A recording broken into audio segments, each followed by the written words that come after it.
TTD laddu కల్తీ నెయ్యి విషయంలో పూర్తి స్థాయి నివేదిక ఇవ్వాలని ఈఓని ఆదేశించింది ప్రభుత్వం. ఇవాళ ప్రభుత్వానికి నివేదిక ఇవ్వనున్నారు టీటీడీ ఈఓ. నివేదిక అందాక తదుపరి చర్యలకు ఉపక్రమించనుంది ప్రభుత్వం. చట్టపరమైన చర్యలతో పాటు ఆలయ పవిత్రత, భక్తుల మనోభావాలను దృష్టిలో ఉంచుకుని ఆలయ శుద్ధి, సంప్రోక్షణ కార్యక్రమాలను నిర్వహించనుంది. నివేదిక అందిన తర్వాత ఆగమ, వైదిక, ధార్మిక పరిషత్ పెద్దలతో సమావేశం కావాలని ముఖ్యమంత్రి చంద్రబాబు నిర్ణయించారు. వారిచ్చే సూచనల మేరకు ముందుకు వెళ్లాలని ఆలోచిస్తోంది కూటమి సర్కార్. తిరుమల లడ్డు వివాదంపై తమిళనాడు ప్రభుత్వం అప్రమత్తమైంది. ఫుడ్ సేఫ్టీ అధికారులు ఏఆర్ డైరీ ఫుడ్స్ కంపెనీలో తనిఖీలు చేశారు. దిండిగల్లోని ఏఆర్ డైరీలో అధికారులు తనిఖీలు చేశారు. లడ్డూలో కల్తీ నెయ్యి ఆరోపణల నేపథ్యంలో శాంపిల్స్ కూడా సేకరించారు ఫుడ్ సేఫ్టీ అధికారులు.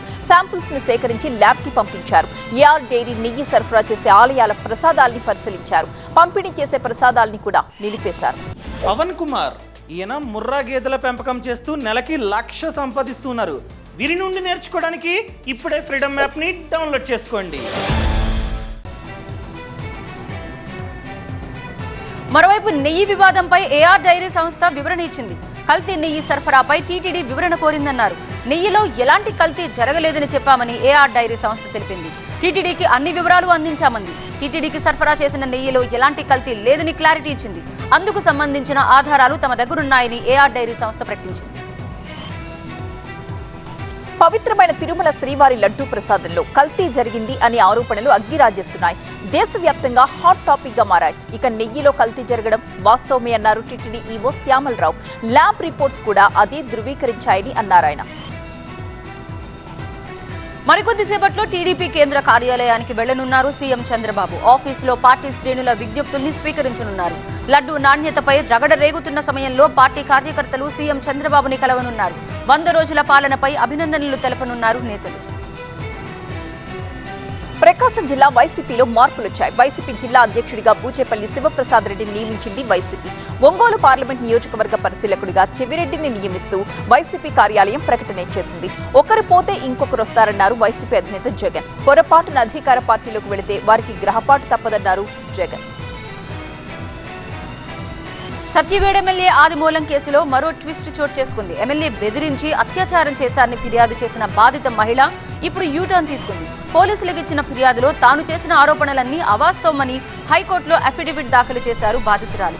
ఈ అఫిడవిట్ ను పరిగణలోనికి తీసుకుని ఎమ్మెల్యేపై కేసు కొట్టేయాలని మహిళ తరపు న్యాయవాది జితేందర్ వాదించారు. ప్రాథమిక విచారణ చేయకుండా ఆదిమూలంపై కేసు నమోదు చేశారని ఎమ్మెల్యే తరపు న్యాయవాది వాదించారు. దీంతో ఎమ్మెల్యేపై తొందరపాటు చర్యలు తీసుకోవద్దని హైకోర్టు ఆదేశించింది. పెద్దపల్లి జిల్లా ఎలిగేడు సింగిల్ విండో కేంద్రాన్ని ఆదర్శ సొసైటీగా తీర్చిదిద్దుతామన్నారు పెద్దపల్లి ఎమ్మెల్యే చింతకుంట విజయ రమణారావు. ప్రాథమిక వ్యవసాయ సహకార సంఘం సర్వసభ్య సమావేశానికి హాజరయ్యారు ఎమ్మెల్యే. గత ప్రభుత్వ హయాంలో రైస్ మిల్లర్లతో కుమ్మక్కైపోయి ముడుపులు తీసుకుని రైతుల్ని సర్వం ముంచేశారని మాజీ ఎమ్మెల్యేపై విరుచుకుపడ్డారు విజయ రమణారావు. ఆ తర్వాత కళ్యాణలక్ష్మి చెక్కుల్ని లబ్ధిదారులకు పంపిణీ చేశారు ఎమ్మెల్యే. తిరుపతి ఆర్డీఓ నిశాంత్ రెడ్డిపై వేటు పడింది. పుత్తూరులో పెట్రోల్ బంక్ ఎన్ఓసీ కోసం లంచం డిమాండ్ చేశారన్న ఆరోపణలపై సస్పెన్షన్ విధించారు. అప్పటి పుత్తూరు తహసీల్దార్ పరమేశ్వర స్వామితో పాటు కలెక్టరేట్ సూపరింటెండెంట్ సురేష్ కుమార్లను సస్పెండ్ చేస్తూ ఉత్తర్వులు జారీ చేశారు. ఎన్ఓసీ జారీపై సీసీఎల్ కు చేసిన ఫిర్యాదుతో ప్రభుత్వం వివరణ ఇచ్చింది. జాయింట్ కలెక్టర్ ఇచ్చిన నివేదిక ఆధారంగా చర్యలు తీసుకున్నారు. ఎన్టీఆర్ జిల్లా జగ్గయ్యపేటలో ఉదయభాను ఆత్మీయ సమావేశాన్ని ఏర్పాటు చేశారు. ఈ సమావేశానికి ముందు వైఎస్ రాజశేఖర రెడ్డి విగ్రహానికి పూలమాల వేసి కార్యక్రమాన్ని ప్రారంభించారు ఉదయభాను. రాజకీయాలు వేరు, అనుబంధం వేరు అన్నారు. ఆత్మీయ సమావేశానికి కేడీసీసీ బ్యాంక్ మాజీ చైర్మన్ తన్నీరు నాగేశ్వరరావు, మాజీ మున్సిపల్ చైర్మన్ ఇంటూరి చిన్న రాలేదు. ఎవరు ముందుగా తనతో పాటు నడుస్తారో వారికి ప్రయారిటీ ఉంటుందన్నారు ఉదయభాను. మాజీ మంత్రి బాలినేనికి ఆహ్వానం పలుకుతూ జనసేన పార్టీ నేతలు ఒంగోలు నగరంలో ఫ్లెక్సీలు ఏర్పాటు చేశారు. నిన్నటి వరకు ఒకరిపై ఒకరు ఆరోపణలు చేసుకున్న మాజీ మంత్రి బాలినేని, టీడీపీ ఎమ్మెల్యే దామచర్ల జనార్దన్ల ఫోటోల్ని ఒకే ఫ్లెక్సీలో పెట్టారు. దీంతో ఇరు పార్టీల నేతలు ఆసక్తికరంగా చర్చించుకుంటున్నారు. జిల్లా మెగాస్టార్ వాసన్నకు స్వాగతం అంటూ డుంబు అనే అభిమాని ఈ ఫ్లెక్సీ ఏర్పాటు చేశారు. వైసీపీ అధినేత జగన్ పై తీవ్ర వ్యాఖ్యలు చేశారు మంత్రి అచ్చెన్నాయుడు. ఇలాంటి వ్యక్తిని గొయ్యి తీసి పాతాళంలో పాతేయాలన్నారు. మళ్లీ బయటకొస్తే రాష్ట్రం మరీ దారుణమైపోతుందన్నారు.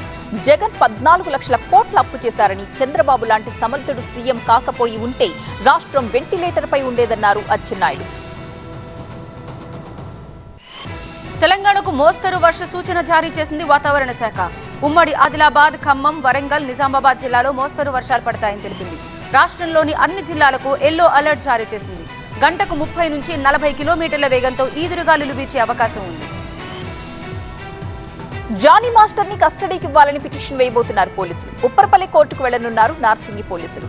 జానీ మాస్టర్ పై పోక్సో యాక్ట్ నమోదు చేయడంతో బెయిల్ కోసం జిల్లా కోర్టును ఆశ్రయించారు. మరోవైపు జానీ ఈ మేరకు రంగారెడ్డి జిల్లా కోర్టులో బెయిల్ పిటిషన్ వేశారు. రిమాండ్ రిపోర్టులో కీలక అంశాలను కూడా ప్రస్తావించారు పోలీసులు.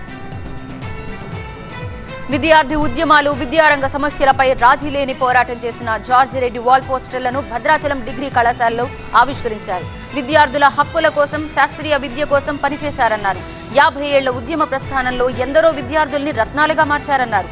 జార్జి రెడ్డి స్వర్ణోత్సవ సభను హైదరాబాద్లోని ఉస్మానియా యూనివర్సిటీలో ఘనంగా నిర్వహిస్తున్నారని చెప్పారు పీడీఎస్యూ డివిజన్ కార్యదర్శి మునిగేల శివప్రసాద్.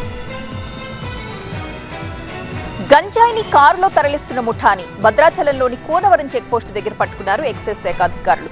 ముడి గంజాయిని కవర్లలో మూటగట్టి కారులో తీసుకెళ్లడానికి ప్రయత్నించారు. వారి దగ్గర నుంచి 15 లక్షల రూపాయల విలువ గల 45 కిలోల గంజాయిని స్వాధీనం చేసుకున్నారు. గంజాయిని తరలిస్తున్న ముఠాలోని 2 అదుపులోకి తీసుకున్నారు పోలీసులు. మహబూబ్ నగర్ లోని ఎన్పీఎస్ఎస్ మెడికల్ కాలేజ్ లో మెడ్ ఎక్స్పో 2024 పేరుతో వైద్య విజ్ఞాన శాస్త్ర ప్రదర్శన ఏర్పాటు చేశారు. వైద్య శాస్త్రంలోని 30 విభాగాలకు చెందిన అనేక రకాల వస్తువులు ఈ ప్రదర్శనలో ఉన్నాయి. వైద్య విద్యలో ఆసక్తి పెంపొందించేందుకు 3 రోజుల పాటు ప్రదర్శన ఏర్పాటు చేశామన్నారు నిర్వాహకులు.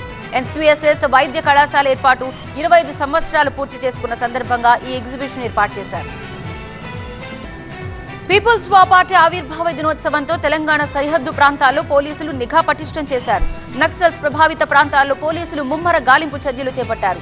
భూపాలపల్లి జిల్లాలోని మహదేవ్పూర్, పలిమేల మండలాల్లో అడుగడుగునా తనిఖీలు చేపట్టారు. అనుమానిత వ్యక్తుల్ని విచారిస్తున్నారు.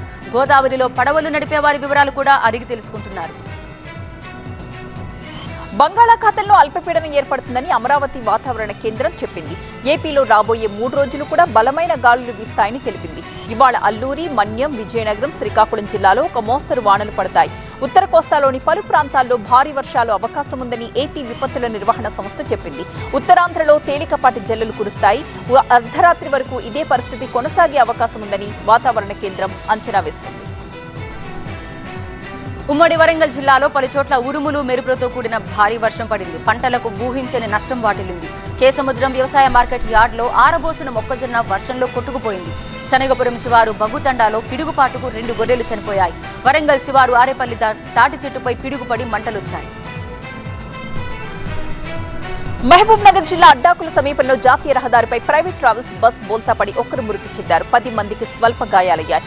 యూటర్న్ తీసుకుంటున్న ఒక వాహనాన్ని తప్పించబోయిన బస్ బోల్తాపడింది. రోడ్డు పక్కన వెళుతున్న కృష్ణయ్య అనే వ్యక్తిపై పడ్డంతో అక్కడికక్కడే ఆ వ్యక్తి చనిపోయాడు.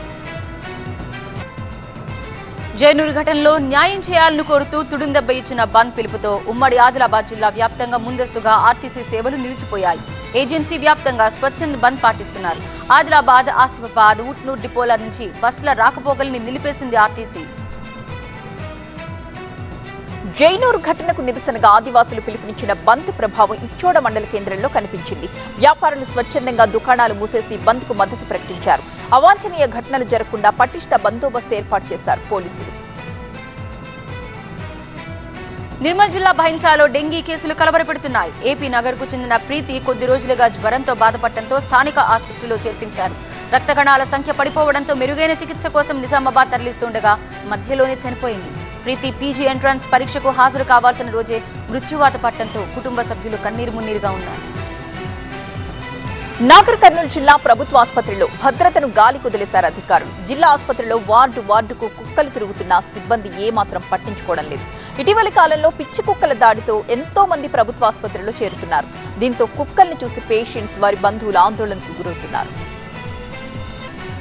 కర్ణాటక బీదర్లో కమర్షియల్ ట్యాక్స్ డిపార్ట్మెంట్ అధికారులు ₹1 కోటి విలువైన గుట్కా, పాన్ మసాలాను స్వాధీనం చేసుకున్నారు. మహారాష్ట్ర, గుజరాత్, తమిళనాడు, తెలంగాణ, ఆంధ్రప్రదేశ్ రాష్ట్రాలకు ఇక్కడి నుంచే గుట్కా, పాన్ మసాలాల్ని సరఫరా చేస్తున్నారన్న పక్కా సమాచారంతోనే ఈ దాడులు జరిగాయి. పాన్ మసాలా తయారీకి సంబంధించిన ముడి సరుకుల్ని స్వాధీనం చేసుకున్నారు. ఢిల్లీ పోలీస్ క్రైమ్ బ్రాంచ్ ఒక డ్రగ్స్ ట్రాఫికింగ్ నెట్వర్క్ ని ఛేదించింది. ఒక టీనేజ్ అమ్మాయితో సహా 3 వ్యక్తుల్ని పట్టుకుంది. వీరి నుంచి సుమారు 21 లక్షల రూపాయల విలువైన 41 కిలోల గంజాయిని స్వాధీనం చేసుకున్నారు. ఒడిశా నుంచి ట్రైన్లో ఢిల్లీకి గంజాయిని తీసుకొచ్చారు. వీరంతా కుటుంబ సభ్యులా నటిస్తూ పోలీసుల్ని తప్పుదోవ పట్టించే ప్రయత్నం చేశారు. రాజన్ డీకే నిర్మిస్తున్న action fantasy series Rakt Brahmand Aditya Roy Kapoor ఈ సిరీస్ లో హీరోగా నటిస్తున్నారు. సమంత నాయిక్ గా కనిపిస్తారు. ఈ ప్రాజెక్ట్ షూటింగ్ ముంబైలో మొదలైంది. కలలు కనడం మానకండి అంటూ రక్త్ బ్రహ్మాండ్ సెట్ లో జాయిన్ అయిన విషయాన్ని పంచుకున్నారు సమంత.